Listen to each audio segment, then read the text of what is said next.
forman parte de los fondos de la Biblioteca Nacional. Son fotos del campo de trabajo republicano de Albatera. Todos podemos ver estas fotografías y aprender un poco de cómo era el campo de trabajo republicano, que eso hay que contarlo también y ahora lo explicaré. Pero en realidad se está viviendo el campo de concentración franquista, porque cuando pillan a los 20 y tantos mil o a los miles de personas en el puerto de Alicante, en los últimos días de la guerra, y los trasladan primero al campo de los almendros y luego los traen aquí, esas personas lo que ven es esto. O sea, el campo de trabajo republicano no cambia prácticamente nada a lo que es el campo franquista, las instalaciones son las mismas. Esto es un poco el guión de lo que vamos a hablar hoy. Primero voy a explicar un poco la institución que está promoviendo este tipo de estudios a la que yo pertenezco, que es la Cátedra de Memoria Democrática. Luego hablaremos de cómo se puede enfocar el estudio del campo desde un punto de vista arqueológico, porque los arqueólogos, en contra de lo que algunos piensan, pues no buscamos tesoros ni nos dedicamos a excavar siempre. A veces sin excavar también se puede hacer arqueología, ¿no? Y es lo que hemos intentado hacer en este caso. Y luego voy a contar un poco cómo ha sido el desarrollo de la investigación, ¿no? Cómo hemos enfocado, o he enfocado, porque en este caso estoy yo solo en este tema, aunque hay un equipo detrás, cómo he enfocado el estudio del campo de trabajo, el campo de concentración como una estructura, como un edificio, que aunque no existe, hay restos de ese edificio, ya veréis cómo se puede ver.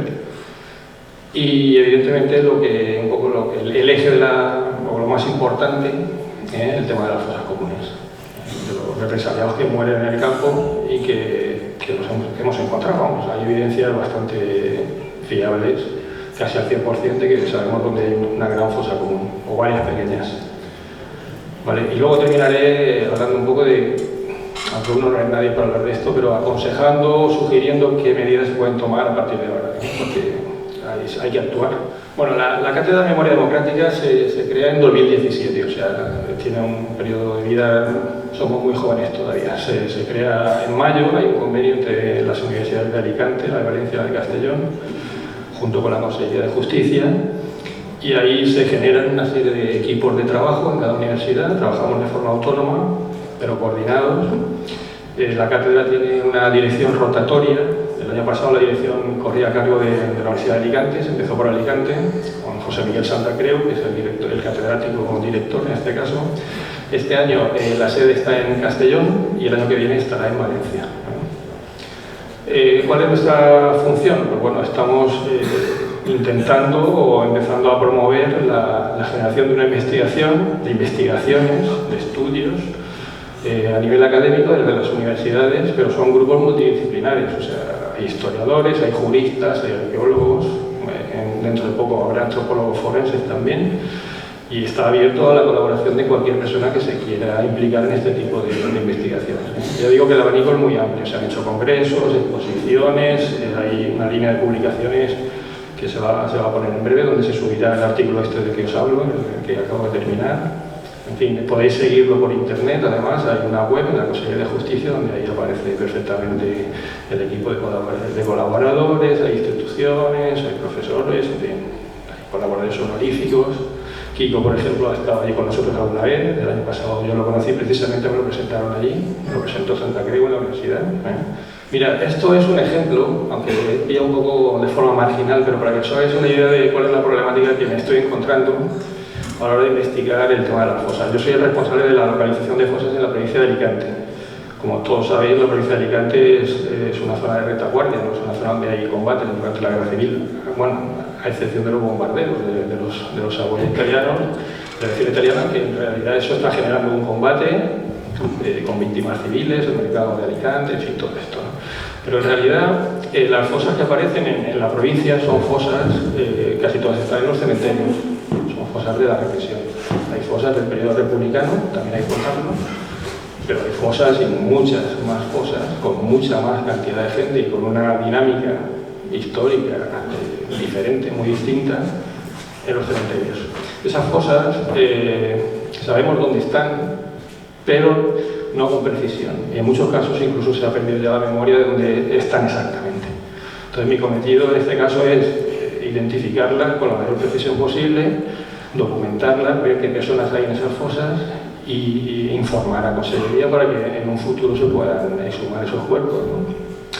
que son fosas comunes. O sea, las personas que hay ahí sabemos quiénes son, pero si excavamos no sabemos quiénes son cada uno de ellos.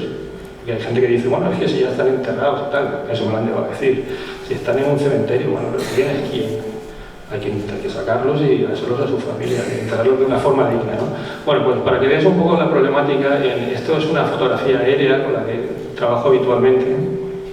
Es una fotografía de 1945. Es un vuelo histórico, se llama el primer vuelo americano, un convenio que hace el gobierno franquista con el ejército americano para que sobrevuele todo el territorio nacional y lo va fotografiando, ¿no? Esto se utiliza en muchos campos, tiene muchas aplicaciones, pero para los arqueólogos esto nos da mucha información. Y eso que veis ahí es el cementerio de Orihuela, el cementerio interparroquial de Orihuela en 1945, ¿vale? Esa mancha amarilla que veis a la izquierda es el lugar donde, en colaboración con Ginés, aunque ya se sabe, ¿no? Pero ellos lo conocen mucho mejor, donde está la fosa común con los 16 o 17 represaliados de Orihuela, ¿vale? Esta fotografía es actual, es una ortofoto actual y si os fijáis la zona que está sombreada de color naranja corresponde con el cementerio que hemos visto antes. La parte azul o violeta de arriba son ampliaciones posteriores y la mancha amarilla equivaldría al lugar donde se estima que está esa fosa con esos 17 represaliados. ¿Cuál es el problema? El que nos estamos encontrando en todas partes, en Monóvar, en otros sitios. En Alicante igual no, porque hay una parcela, están identificados más o menos dónde están, pero bueno, en estos casos el problema es que ahí se ha construido encima, se han hecho panteones, se han hecho instalaciones, incluso hay una fábrica detrás que ocupa parte de donde puede estar esa fosa, porque no lo sabemos exactamente, con tanta precisión no se puede saber. Eso hace imposible en la práctica hacer una exhumación. No es imposible porque se ha hecho en otros sitios, pero sería muy costoso, ¿eh? Y aquí veis la fotografía del lugar donde se supone que está esa fosa. Fijar, han construido panteones encima. Esto pasa en muchos cementerios, en Villena pasa, es una dinámica que en Elche, por ejemplo.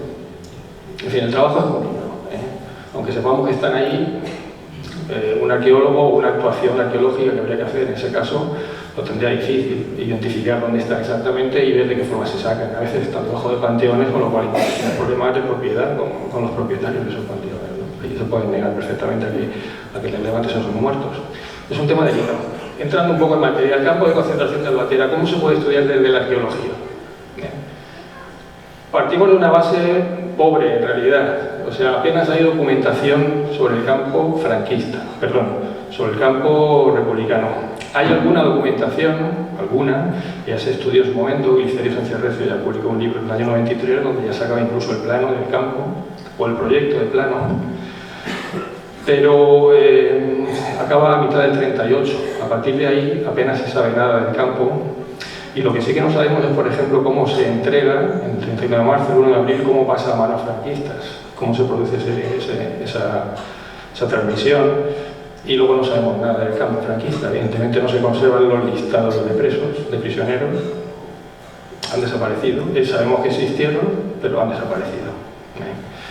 Sí que hay una pequeña luz sobre ese tema de Pedro Payá, un profesor de Historia Contemporánea de la Universidad de Alicante, que ha encontrado casi de casualidad, no es que lo haya encontrado de casualidad, sino que ha aparecido de una forma muy lateral una investigación que se hace desde la Auditoría Militar de Alicante, porque en el año final del 39, septiembre del 39, el auditor militar le pide al director del campo, estoy hablando del campo franquista, le pide que le manden a cuatro prisioneros a la cárcel y no los encuentran. Se ponen a mirar en los listados y esos prisioneros no aparecen por ningún sitio. Entonces se le abre expediente, se manda una investigación y se dan cuenta de que había una serie de errores en los ficheros por diferentes motivos en los que no voy a entrar ahora y consiguen identificarlos a estos prisioneros y los mandan, ¿no? Cuando se cierra el campo, el auditor militar le pide al director del campo que le mande los libros de registro de los presos, pero nunca se los manda, nunca se los mandó. No sabemos por qué, era un tema de influencias, o no sabemos lo que pasó ahí, pero esos libros se han perdido. Si no tenemos el registro de los prisioneros del campo, lo tenemos complicado para hacer una investigación sobre víctimas en el campo. Yo confío en que alguna vez aparezcan por algún sitio, pero evidentemente este hombre se ocupó de hacerlos desaparecer. El tema de las fosas comunes. ¿Hay fosas comunes? Sabéis, muchos habréis oído de que se ha publicado, además tiene nada más que hacer una búsqueda por internet para ver que Pero las fosas comunes del campo de Albatera, ahí sinceramente hay muchas exageraciones sobre este tema, mucho desconocimiento, pero realmente no se sabe nada. Se sabe que aparecen restos humanos, de que hay gente que ha contado alguna vez, sin nombre y apellido, sin ubicaciones, sin más especificaciones, restos humanos en los bancales que hay alrededor del campo. Pero por cierto, ¿dónde está el campo?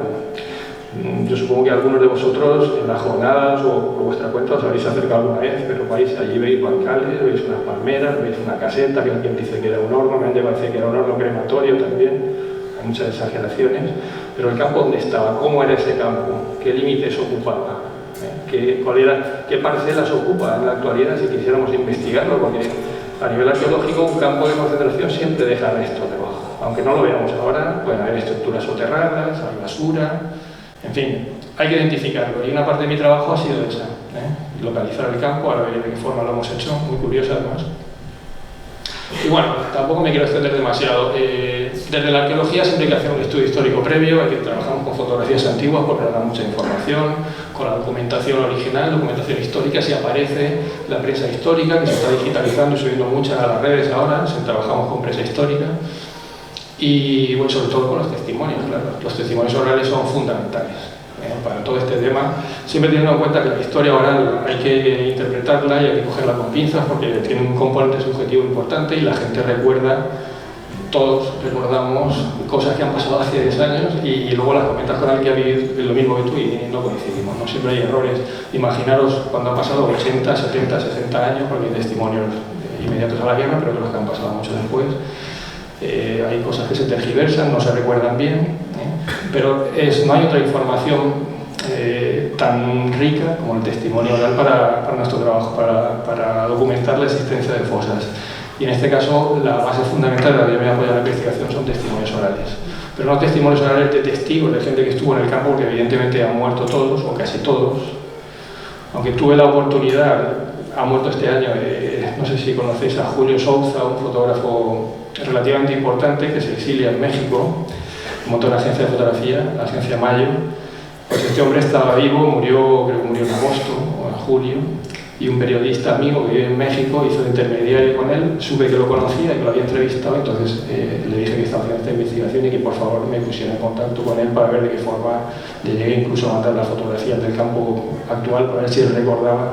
Pero el hombre estaba muy mayor, tenía 100 años justos y murió en agosto, o sea que esa vía no se ha podido explorar, ¿no? En todo caso, testimonios de supervivientes del campo hay muchísimos, hay muchos, en Mendoza hay un montón, están publicados y cuentan todos lo mismo. Entonces esa base la tenemos. A mí lo que me interesaba como arqueólogo era encontrar a propietarios de las tierras donde se supone que estuvo el campo y hablar con ellos, porque la información que me iban a dar iba a ser en este caso más sustanciosa que la que me pudieran contar si viviesen los prisioneros, ¿no? Porque ellos estaban dentro del campo pero no veían lo que pasaba afuera, y lo que pasaba afuera era muy fuerte, ¿no? Ahora lo veréis. Bueno, aquí esta foto la pongo para deshacer un pequeño entuerto, no tan pequeño, porque si hacéis una búsqueda y podéis en internet campo de concentración de Albatera, siempre sale esta foto, y pone, incluso he llegado a leer pie de foto que pone imagen del campo de concentración de Albatera, ¿no? Eso es San Isidro, es el pueblo, es una foto hecha a finales de los años 50, en los años 60 posiblemente, la foto aérea, y lo que se ve ahí es el pueblo. El campo de concentración está, si os fijáis, en el ángulo superior derecho de la foto. Hay un palmeral muy grande que prácticamente se conserva y detrás hay unos bancales que no están cultivados. El campo está ahí. San Isidro no se construye encima del campo, se construye a 400 metros. Hay quien dice también que se construyó encima para perder la memoria del campo y todo esto. Que es posible que algo de eso haya, porque estas tierras se bonifican, el Instituto Nacional de Colonización, a finales de los 40, ya en los años 50, rotura toda esta zona, la pone en cultivo, y se crea este pueblo de colonización. Aquí no había nada, era una zona de saladares, y viene gente de Albacete, de Granada, gente de los pueblos de alrededor, también de Albatera. Es un pueblo de nueva creación, pero no está encima del campo. O sea, el campo, por fortuna, de momento, o el lugar donde estuvo el campo, se ha respetado, no se ha construido nada encima. Este plano es el proyecto de campo republicano, de octubre del 37. Lo hace un arquitecto valenciano para muy poco antes de que se inaugure el campo, que se inaugura en octubre del 37. Y bueno, se ha utilizado, se publicó en el año 93, es un plano conocido, pero sí que os tengo que decir que por las evidencias y por las fotografías el campo no se construye así. Perdón, el campo sí. Lo que es el perímetro del campo es exactamente el que veis ahí. Tiene esa forma de rectángulo irregular. Lo que no se construyen son los barracones que aparecen ahí. Al menos los que aparecen en el acceso. Para que os situéis, en el lado derecho donde está esa flecha, ahí estaba el acceso. Esa sería la zona que nos encontramos cuando vamos hacia el campo, donde está la caseta. Y luego todo ese desarrollo longitudinal de más de 700 metros. O sea, es un campo con un perímetro de 2 kilómetros y pico. Es un campo grande.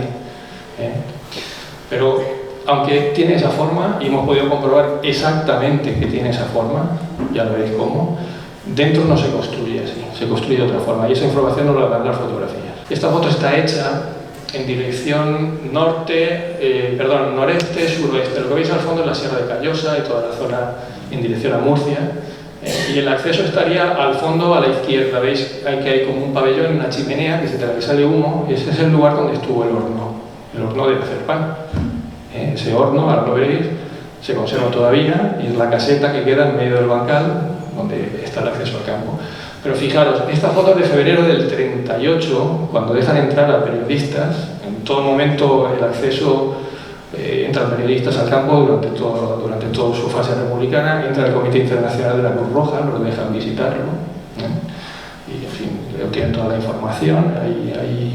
Hay documentación sobre este tema en archivos, incluso entráis en el Archivo Histórico Nacional y aparece la información.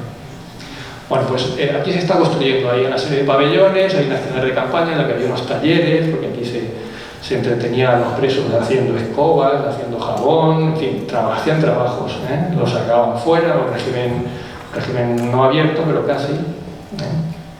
Era una cárcel, ojo, no era un hotel.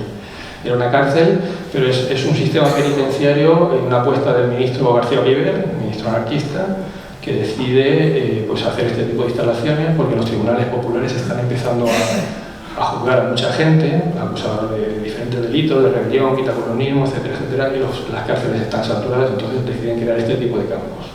El campo de Albatera es un campo emblemático para la República, de alguna forma es la niña de los ojos de la República y pretenden hacer una instalación pues, ejemplar. Tiene hospital, en fin, hay un servicio de estafeta de correos, hay visitas de los familiares, se paga a los presos por los trabajos, a los presos que se portan bien. Y no se reporta en todo este periodo republicano del campo, no se reportan muertes violentas. Antes lo comentaba con el profesor Guzmán, no hay testimonio más fiable en este caso que el de los propios presos. Los presos, a partir del 39, tuvieron mucho tiempo para contar cómo las pasaron aquí. Hay testimonios de ellos publicados, podéis acceder en red o hay publicaciones por ahí. Y son muy ilustrativos. Hay sacerdotes. Y en el campo de Albatera, el campo republicano de Albatera, los sacerdotes dan misa dentro de los pabellones. Supongo que a escondidas de los guardianes, pero dan misa todos los días.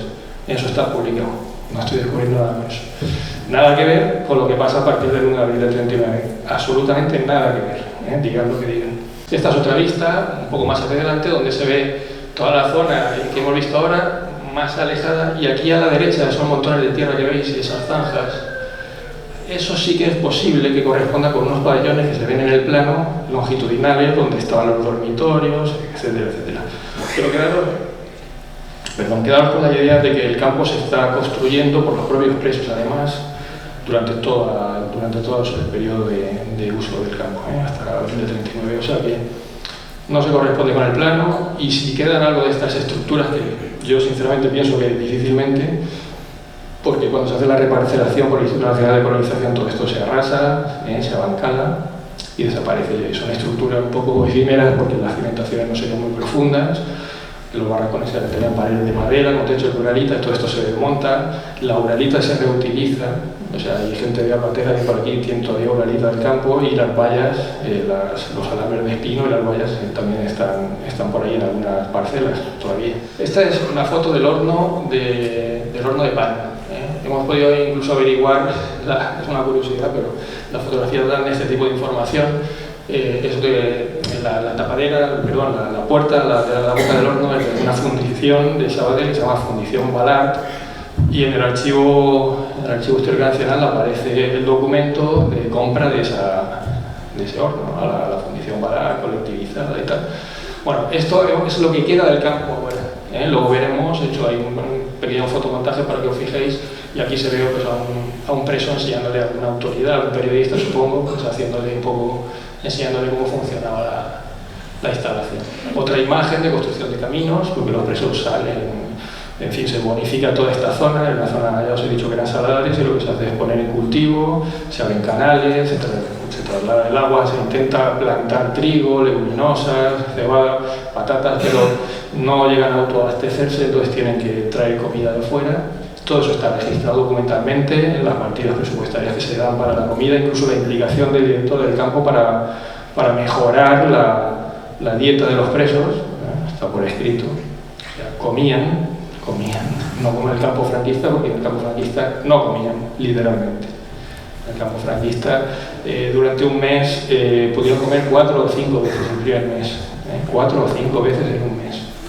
Y una lata de sardinas. Esta foto es inédita también, ha aparecido en una revista, es una revista del año 38 catalana, se llama Mi Revista, y aparece sin pie de foto, pero se puede identificar que el perfil del fondo es la Sierra de Crevillente y están los presos haciendo una especie de canalización, parece que es un camino, porque se ve una plataforma elevada aquí, construcción de tubos de hormigón, lo que hacen es generar una red, ya os digo, de canalización de agua para regar, construir una carretera también hasta Albatera. Esta está publicada en 2007, esta sí que se publicó en su momento, en una colección que hizo el diario Levante sobre la Guerra Civil, aparecía esta fotografía, y bueno, es uno de los talleres, hay talleres de motores, correspondencia, una correspondencia bastante fluida, hay una estafeta y la curiosidad es que, y por eso la pongo, la de la izquierda es del mismo día que se inaugura el campo, el día 26 de octubre, aunque se inaugura oficialmente, viene el ministro Irujo a inaugurar el campo ya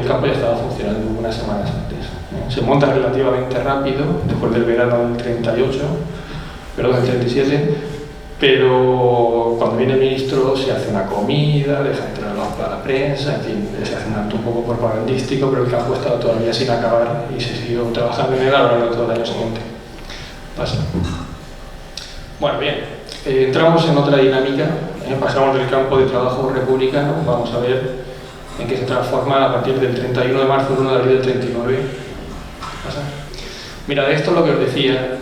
Es un pequeño juego, yo lo pongo y ahora lo explico. A ver si veis algo ahí, no sé si lo veis o no veis, es una foto aérea, está hecha a cierta altura y es del 19 de junio del año 46. Bueno, ahí se ven unas manchas, ¿vale? Pasa. Fijaros dentro de ese óvalo, no sé si lo veis o me levanto. Si veis, si recordáis la silueta que os he puesto del plano, si os fijáis, se ve perfectamente marcada sobre el terreno el rectángulo del campo. No sé si lo veis, pero se ve perfectamente. Y lo curioso, porque no siempre estas superposiciones dan resultado, es que escalando el plano y la foto encajan perfectamente. O sea, es exactamente la silueta del campo, con todos sus barracones. Hay que hacer un estudio de la foto, hacemos foto de interpretación, y eso es hacer arqueología también. Las fotografías aéreas las utilizamos los arqueólogos, en este caso nos dan mucha información. Cuando cruzamos las fotografías de los barracones y vemos dónde están, y las cruzamos con esas manchas que parecen manchas, pero no lo son, porque nosotros sabemos ver ahí dónde están las estructuras, dónde los espacios. La hierba suele crecer en sitios donde hay más relleno de tierra, donde hay roca o hay piedra o hay cimentación, la hierba crece menos, en fin. Hay una serie de parámetros para estudiar este tipo de material, nos da mucha información. Pues el campo se ve ahí. Esta circunstancia, tengo que decirlo, para ser sincero, ya la detectó hace un par de años un arquitecto que quería citarlo hoy, un arquitecto de Albatera que se llama Mario Berna, y yo me entrevisté con él en febrero y estuvimos hablando de este tema, ya lo había publicado. Es posible que algunos hayáis visto algo parecido a esto en internet, pero bueno, yo intento profundizar más. Y aquí es un poco la superposición, para que lo veáis, de lo que es el plano, el proyecto de campo, exactamente superpuesto a escala sobre la fotografía actual de esa zona. Esa foto de hace un par de años. Y esos son los bancales, los huertos y los bancales que ocupa exactamente el campo. Esto es muy importante para nosotros porque nos permite saber exactamente, con un margen de error mínimo, cuál es la superficie que ocupaba el campo. Y ahora veréis qué implicaciones tiene a la hora de ver dónde estaban las fosas, porque las fosas no están dentro del campo, evidentemente. ¿Pasa? Bueno, dentro del trabajo lo que hemos hecho ha sido también, y creemos que es importante, recuperar la memoria, nunca mejor dicho, de los lugares que están vinculados con ese campo. Tan importante es saber dónde estaba ese campo de concentración y las fosas, como los lugares a los que los prisioneros acudían y hacían su vida diaria, ¿no? Hay una serie de puntos que hemos podido identificar, bueno, algunos seguía, no sé si veis los números bien, ya os digo, esto se va a publicar en un artículo, lo en línea, lo podéis ver con total, además esta misma ilustración del artículo, lo podéis ver con toda tranquilidad. Pero bueno, el 7, por ejemplo, sería la Casa del Horno, el 3 es un lugar que hemos podido identificar donde hubo una torre de vigilancia del campo, el 4 es curioso, y ahora lo veréis, es un sitio donde hay una palmera, está todo lleno de palmeras enfrente del campo, una palmera con impactos de bala. Y son unos impactos que coinciden en trayectoria, en orientación con el disparo de esos proyectiles desde la torre esta que os comentaba. Y que además hemos podido contrastar con un testimonio oral del dueño de esa parcela que afirma, bueno, él lo cuenta, que su padre estaba un día almorzando debajo de la palmera y uno de los vigilantes lo disparó a esa palmera. O sea que a veces la historia y la arqueología y la memoria tiene este tipo de curiosidades, puedes atar esos cabos y te sale un relato, ¿no? Bueno, la vía del tren, la estación, que tiene un papel importante también a la hora del traslado de los presos. Ahora vemos una imagen de la estación. La CICOP, que es una empresa de estructura metálica importante aquí en San Isidro, que está construida encima de la parcela donde todos los escombros del campo de concentración, porque el campo se arrasa, cuando se cierra, se abandona y se arrasa, todas las estructuras se tiran al suelo, se desmantelan, pero se quedan sobre el terreno, por eso podemos ver su forma en la foto esta que os he enseñado. Bueno, en los años 50, cuando todo esto se reparcela, esos escombros sí que ya se quitan definitivamente y se llevan a una parcela. Esa parcela es donde está la CICOP ahora. O sea que los restos del campo, todos los restos estructurales, y me lo comentaba, no recuerdo ahora, Manuel, creo que se llama, me comentaba que hace poco hicieron una reforma de uno de los fosos de una grúa puente que tienen allí y al levantarlo pues le salían los escombros del campo, le salían las rejas, le salían restos de mampostería, de hormigón, las puertas, en fin. Eso está ahí. Y parte de la historia del campo está ahí. La basura del campo es muy importante para entender la vida del campo. En Castuera, por ejemplo, se ha hecho una excavación, había un campo de concentración también, se ha hecho una excavación arqueológica modélica, el equipo de Alfredo González Roibal, es una especialista en arqueología de la guerra civil, y la información que ha sacado de los basureros les permite reconstruir cosas que la documentación no aporta, como por ejemplo la dieta de los presos, qué comían, qué medicamentos utilizaban, si los utilizaban, porque aquí al menos en Albatera no los utilizaron. Ahora veremos qué pasó con eso. En fin, la vida de los presos y la dinámica de este tipo de instalaciones se puede reconstruir con documentación, pero la arqueología también puede dar mucha información. Incluso las letrinas, las cejas que se excavan para que los presos hagan sus necesidades también dan información. Esta es la foto de la estación de tren, no es una foto de los años de la guerra ni de la posguerra, es de la posguerra un poco larga, la foto es del año 60 o 61, pero nos permite ver cómo era la estación de tren donde llegan esos trenes con los 15, 18, 20.000, no sabemos exactamente cuántos, prisioneros capturados en el puerto de Alicante en el último episodio de la guerra, ¿no? Llegan hasta este punto y desde aquí andando, caminando, van hasta el campo. Esto lo cuenta Eduardo de Guzmán perfectamente, un libro que os aconsejo que leáis, supongo que algunos ya habréis leído, pero como testimonio es fundamental para entender un poco qué pasa allí en ese momento, ¿no? Esta es la imagen actual del acceso al campo. Eso que veis en el centro es lo que era la casa, el horno. Ahí estaba el horno. Tenéis que imaginaros que el campo es mucho más largo. A partir de aquí son 700 metros, es casi 1 kilómetro hacia el fondo, hacia el norte, y que este era el lugar más estrecho. O sea, el rectángulo ese que os he puesto doble, pues la parte más estrecha es esta. Y desde aquí hacia adentro 700 metros por 200 de longitud, de anchura, perdón. El Barcal de Granados que hay a la derecha también lo ocupaba, y aquí a la izquierda, donde está el camino, había una pequeña rampla. Estamos en el límite, en el borde. Bueno, ahí está la curiosidad. Esta es la caseta, y si os fijáis, he llegado a contar hasta los ladrillos, os aseguro. Esa foto es la que hemos visto antes, y la flecha marca el lugar donde estaba la embocadura del horno para meter la leña. La puerta principal de la caseta está en el sitio donde estuvo la puerta para meter el pan, ¿no? Pero ese es el sitio. El resto es una estructura que habría que explicar, interpretar, que está muy reformada. Yo he hablado con los propietarios, me han contado un poco cómo consiguieron que no se derribara, porque se empeñaron en que el Instituto Nacional de Colonización la respetara para utilizarlo ellos como caseta de aperos. Y me contaban que al ponerla en marcha, o sea, al rehabilitarla, pues había mucha tierra dentro y tal. Y al excavar aquello para un poco adecentarlo, les apareció pues cerca de 30-40 centímetros un nivel en un estrato de sal. Esto se utiliza mucho en los hornos. Si alguno ha tenido un horno, se lo ha obrado o ha visto hornos de estos tradicionales, la sal se pone como aislante térmico debajo de la superficie de cocción, ¿no? O sea, era el horno de pan. Y eso lo han podido ver todavía ellos. Esta es la palmera de la que os hablaba con los impactos, no sé si lo veis bien. Son impactos de bala, seguro. Me han preguntado algunas veces, bueno, eso puede ser, sabéis que los troncos de palmera a veces tienen como agujeros, en fin, por insectos y tal, pero es que esto, a ver, esto, tenemos el testimonio de primera mano del propietario. Encima el propietario es el podador profesional de palmeras, trabaja para el Ayuntamiento de Elche, o sea, mejor sitio para saber de palmeras no hay, entonces lo tenemos muy claro. Solo habría que, sería una cosa muy seca, pero solo habría que cortar la palmera para sacar los proyectiles y confirmarlo, una cosa que no vamos a hacer. Pasamos. Bueno, el tema de las fosas comunes. ¿Cuáles son las causas de muerte? ¿De qué se mueren los prisioneros en el campo? Está contado y publicado. Yo tampoco voy a insistir mucho en esto. Son diferentes causas. Yo creo que la principal, y eso ya es mi opinión, yo he llegado hasta este punto después de una investigación y creo, por lo que yo he visto, que la mayor parte de los muertos, y debieron ser muchos, me han preguntado hace poco los periodistas y tal, ¿cuántos puede haber ahí? Pues no lo sabemos, pero muchos.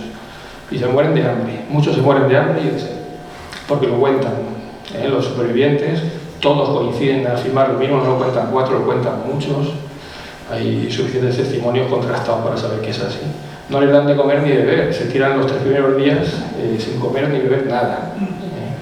Y luego empiezan a beber agua en cantidades muy pequeñas, un chujo, en fin, ya lo sabéis todo, ¿no? Un chujo de pan para 5, una lata de sardinas para 3, vuelven a estar 3 o 4 días sin comer y así durante un mes. Esto, imaginaros lo que significa estar 3 o 4 días sin comer. Si alguna vez hemos estado un día sin comer, pues al final nos jodemos hasta los ladrillos, ¿no? Pues 3 días en esta situación, a la intemperie, porque aquí meten a 15 o 16 mil personas en un espacio en el que apenas se pueden tumbar en el suelo. Yo he hecho el cálculo de la superficie del campo y evidentemente caben muchas más personas. El problema es que no los meten en todo el campo. Esa es la conclusión a la que yo llego. Hay que descontar la superficie de los barracones, una serie de estructuras, no les dejan acercarse a más de 3 metros de las vallas. Entonces al final los cálculos salen, y sale eso, 14 o 15 mil personas hacinadas totalmente, muchos de ellos a la intemperie, soportando la lluvia, las inclemencias del tiempo, el hambre, la sed, las enfermedades que algunos traen ya y que otros contraen aquí, sobre todo enfermedades transmitidas por parásitos, en fin, la sarna, fiebres tifoideas por los mosquitos, garrapatas, ratas, en fin, lo peor que os podéis imaginar. Hay gente joven, pero hay gente mayor también en el campo, y esa gente es la que primero empieza de alguna forma, pues a acusar esas malas condiciones. Y los testimonios dicen que todos los días, o casi todos los días, cuando suena el toque de diana, pues hay algunos que no se levantan, se mueren directamente. ¿Dónde están esos muertos? Pues no sé, yo me he encontrado de alguna forma una especie de vacío en este tema. La historiografía siempre ha hablado de que hay 8 fusilados del campo registrados en el cementerio de Albatera, del registro civil. Esto ya lo dijo en el año 93 Miguel Ors, en un estudio, el primer estudio importante y serio sobre el campo. Hablan de 8 muertos por fusilamiento, por muerte violenta, y 2 muertos por enfermedad. Son cifras ridículas. O sea, no se puede entender que 16.000 personas en un primer momento, también es verdad que luego va bajando, y a finales del mes de abril ya hay 7.000 personas, que siguen siendo muchísimas. No se entiende que todas esas personas, en esas condiciones, solo haya 8 muertos. 8 muertos para todo el periodo, o sea, hasta noviembre. Es imposible.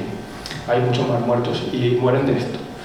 Luego hay una cuestión que también me ha parecido que se ha pasado muy de puntillas por esto, y los testimonios sí que han hablado en todo momento es un tema un poco desagradable, pero hay que citarlo, los episodios de estreñimiento y diarrea severa que sufren casi todos los prisioneros, porque claro, cuando te tiran muchos días sin comer y sin beber agua, o bebiendo muy poca agua, el intestino se resiente severamente. Y todos los prisioneros, casi todos, padecen episodios de estreñimiento. Ya sabéis, esto yo no lo descubro, aquí se ha dicho en esta misma mesa en otros años, de lo que tienen que hacer para poder hacer de vientre, ¿no? Y de lo mal que lo pasan. Y de las situaciones de evacuación que se lo llevan de allí con fiebre alta, con vómitos, con hemorragias, y ya no vuelven, todas esas personas. Yo lo he consultado con el servicio digestivo del Hospital General de Elche, con enfermeras especialistas del hospital, y todos me confirman que un episodio de estreñimiento severo con esas características te puede matar. Provoca una diverticulitis, se llama. Se acumulan las heces en el intestino, unos recovecos que tiene, y eso por presión te perfora el intestino y te mueres. Te mueres por una sepsis, una infección generalizada. Todo eso coincide a la perfección con los testimonios de los prisioneros, que no dicen que se mueran de eso, pero claro, encajas y dices, la gente se muere de esto. Muchos. ¿Pasas? Bueno, perdón, vuelve a hacer, quería decir una cosa. Importante, ya os he dicho, hambre, sed, enfermedades, fusilamientos. Se sabe que los hubo, a partir de mayo sobre todo, por abortar intentos de fuga, pero voy un poco pasado el tiempo. Pero se dieron, se dieron. Pero probablemente no tantos como se piensa. Siempre se ha centrado en que los muertos del campo de batalla son por fusilamiento. Habría que ver, habría que investigarlo. Eso solo se puede saber cuando se exhumen las fosas y veamos si los cuerpos tienen evidencia de disparos, tiene un tiro de gracia al cráneo o han muerto de otra forma. Un estudio antropológico forense lo puede determinar, ¿vale? Y luego las sacas, que sabemos que se producen continuamente, casi todos los días, durante meses, pero es muy difícil, por no decir imposible, evaluar quiénes son y cómo mueren. Se supone que si los sacan, no es para darles un caramelo precisamente, pero no sabemos esos cuerpos dónde están, ¿vale? Y luego los testimonios importantes que ya os decía, los hallazgos casuales, testimonios de gente, de agricultores y de propietarios de tierras que nos cuentan que desde los años 50, sobre todo en los años 50, que es cuando se pone en labor esa zona, les aparecen restos óseos dispersos de diferente tipo. Y luego, ahora lo contaré, y ya vamos terminando con este tema, el testimonio principal, que es el que nos ha permitido ubicar la fosa con bastante precisión, que son unos trabajos que se hacen en los años 70, en el 77, los hace el IRIDA, y se hacen porque, bueno, el terreno en San Isidro es un terreno que a 1,5 metros, 2 metros de profundidad, a nivel freático, el agua, es una zona que se encharca con mucha facilidad, el agua sale, ¿no? A 2 metros de profundidad sale agua, estamos muy cerca del hondo de Elche y del mar, es un agua salada. Entonces en el 77 lo que se hace es zanjar, hacer zanjas en todo el término, para instalar unos tubos de PVC, unos tubos con perforaciones sobre unos lechos de grava para facilitar que el agua saliera por esos tubos y se llevara unos azarbes para evacuarla. Entonces, precisamente al hacer esas zanjas,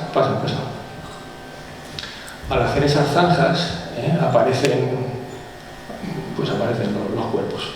Ahora incide sobre eso. Lo que quería leeros son estos dos testimonios, me parecen fundamentales para confirmar, son testimonios de personas que lo vieron en su momento, en los momentos en los que estaba en funcionamiento el campo, para entender que las fosas existen, había que encontrar nada más.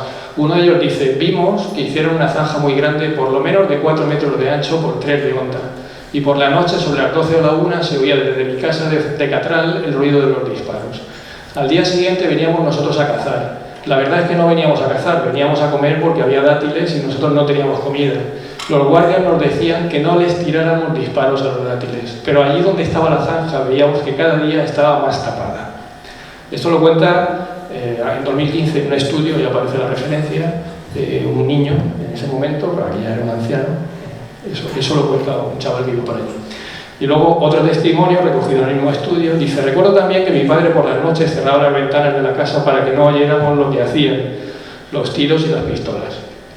Es por eso que yo tenía mucho miedo, porque mataban y hacían cosas malas. A un chico de Albatera dejaron que pasara la alambrada y cuando logró salir, debajo de una olivera lo mataron para decir que se había escapado y ya estaban preparados los soldados para matarlo.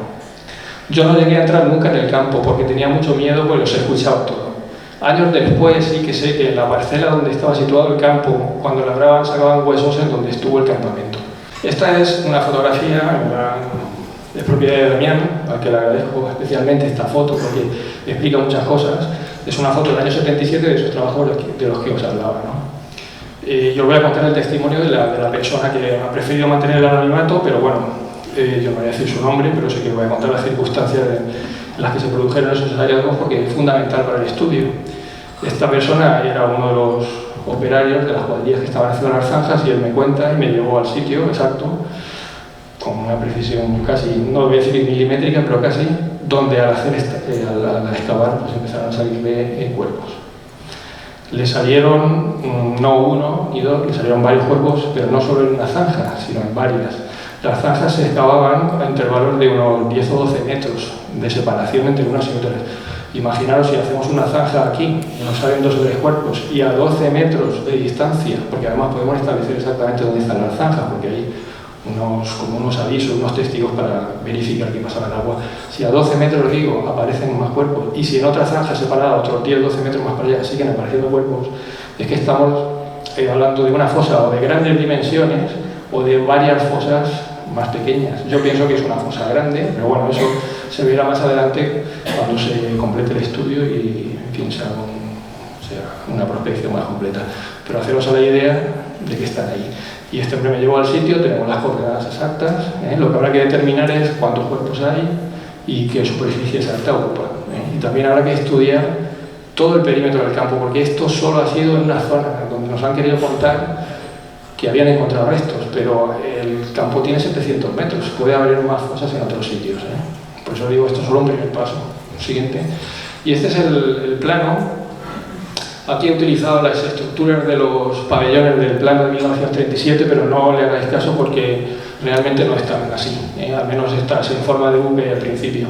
Fijaros, lo que está marcado con el 1, esa mancha azul, sería la fosa de la que estamos hablando, la fosa grande. Si luego esta la queréis acercaros, pues bueno, no vais a ver nada, se ve un bancal de lo más inocente, pero debajo, en ese sitio, y a intervalos de 12 metros, hay cuerpos. No sabemos en qué situación están, de conservación quiero decir, porque con las reparcelaciones seguramente se afectaron parte de esas fosas y por eso aparecen restos de huesos diseminados por toda esa zona. Por eso aparecen incluso en el punto 4, donde está la caseta, ahí nos ha llegado el testimonio de que aparece un cráneo con cuero cabelludo y pelo, durante un labrado a un nivel muy superficial. Eso solo se explica por, se llaman fenómenos por deposicionales en arqueología, quiere decir que el cuerpo no estaba ahí, sino que lo han removido seguramente la maquinaria que abancaló y que llegó a esa cota de 1,5 metros y pudo sacar alguno de los cuerpos. El 3, por ejemplo, nos cuenta que aparece un brazo con los huesos en conexión anatómica, o sea, todavía sin desmembrar. Eso quiere decir que apenas se ha rodado ese cuerpo, que está allí, la fosa que está muy cerca, efectivamente estaría en el 1. Y en el 2, por ejemplo, hay un testimonio de un agricultor que nos dice que aparece un fémur.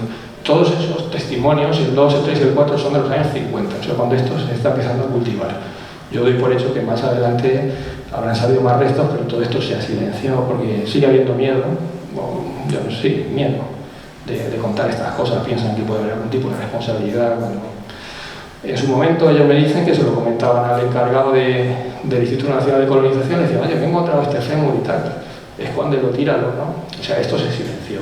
Incluso en el 77 los operarios que hacen estas zanjas pues tampoco deciden no contarlo, ¿no? Supongo que los huesos estarán ahí. Según me dijo, se volvieron a tirar de la zanja. Y bueno, eso sería un poco pasado. ¿Qué podríamos hacer? Ya termino. A nivel municipal y autonómico, a nivel legislativo, hay herramientas legales para actuar con esto. Lo principal y lo más importante es proteger el sitio. Hoy por hoy, que me lo digan ellos, los del ayuntamiento, pero creo que no tiene ningún tipo de protección a nivel legal. Entonces habría que incorporarlo dentro del plan general del municipio para que tenga una protección, para que el propietario no diga mañana que se quiere hacer ahí una piscina. Esto habría que protegerlo. A nivel autonómico también está la Ley de Patrimonio Cultural o la Ley de Memoria Democrática Valenciana, que es una ley muy reciente. Habrá que coordinar la Consejería de Justicia y la de Cultura para que de alguna forma se proteja. Con la figura de Vic, por ejemplo, puede ser perfectamente el lugar un bien de interés cultural, como sitio histórico. No habría ningún problema. Y eso ya obliga a que cualquier actuación que se quiera hacer en ese sitio, cualquier urbanización, cualquier carretera, cualquier cosa, antes tenga que haber un estudio, un seguimiento arqueológico, aunque espero que no haya que llegar a ese extremo, sino que antes se hagan actuaciones, que es lo que intentamos hacer desde la cátedra, y conseguiría, me imagino, que muy buena ficha en este sentido para actuar antes, ¿no? Para exhumarlo, ¿no? Por lo menos para ver en qué situación están esos cuerpos. Luego, a nivel científico-arqueológico, nosotros vamos a seguir continuando con la investigación. Hay que seguir intentando buscar documentación en los archivos militares, a ver si conseguimos sacar o aparece, y aquí algún llamamiento, si alguien tiene fotografías o cree que puede conseguir algún tipo de testimonio sobre este tema, yo estaría muy agradecido de que lo pusieran en contacto, que se pusieran en contacto con nosotros. La investigación tiene que continuar. Habrá que hacer una prospección, habrá que pasar un georradar para ver en qué situación están esas fosas, a qué profundidad, si hay más. Una prospección superficial también se puede hacer para ver si hay metales. Me comentaban que aparecían casquillos de balas sin percutir, otros percutidos. Los percutidos, sobre todo, nos pueden dar información de posibles fusilamientos o de cualquier tipo de utilización de armas, ¿no? Todo eso hay que hacerlo. Es verdad que habrá aportes de fuera, porque puede ser que haya basura, pero en una prospección, si se hace bien, se puede determinar qué pertenece al campo y qué no. Habrá que hacer la exhumación de las víctimas, estudiar de qué han muerto, quiénes son. Va a ser muy difícil averiguar la identidad de estas personas porque no existe un registro de presos, no hay nombre detrás de esos cuerpos, o apenas los hay. Tendría que ser personas o descendientes que sepan que un familiar suyo ha muerto en el campo, pero es que eso no trascendía en su momento. No le mandaban una carta diciéndole tu padre se ha muerto en el campo o lo hemos matado, evidentemente. Hay que hacer un estudio todavía. Y luego habrá que divulgarlo. Es importante venir a estos sitios, pero también hay que publicarlo, hay que hacer artículos, hay que hacer investigación, hay que hacer cursos, se están haciendo, los estamos haciendo. Y luego a nivel social es muy importante, habrá que reparar, ¿no? Lo que ya todos sabemos, hay que identificar, reparar y dignificar a esas víctimas y entregarlas a sus familiares. El recorrido judicial de este asunto está para un debate muy largo. Esto no va a regularse.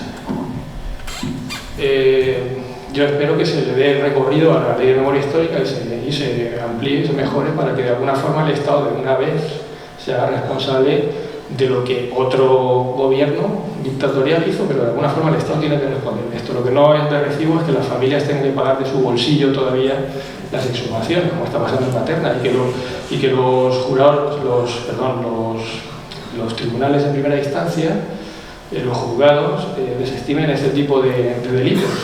Son delitos de lesa humanidad, no prescriben nunca, pero aquí tenemos la ley de amnistía del año 77 que está haciendo de tapón con este tema. Y la única forma de solucionarlo es con una legislando.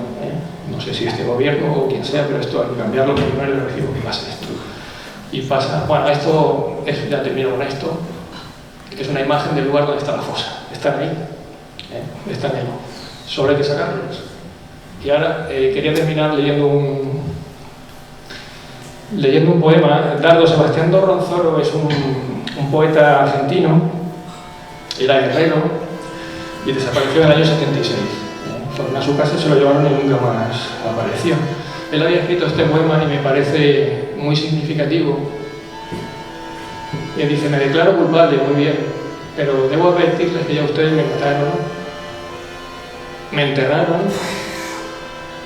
me borraron todas las arrugas y las lágrimas de mis hermanos. Y me dijeron que te diviertas con los gusanos, pero olvidaron de borrar las huellas que mis pasos marcaron en tantas calles y caminos del mundo. Nosotros queremos encontrar esas huellas. Gracias.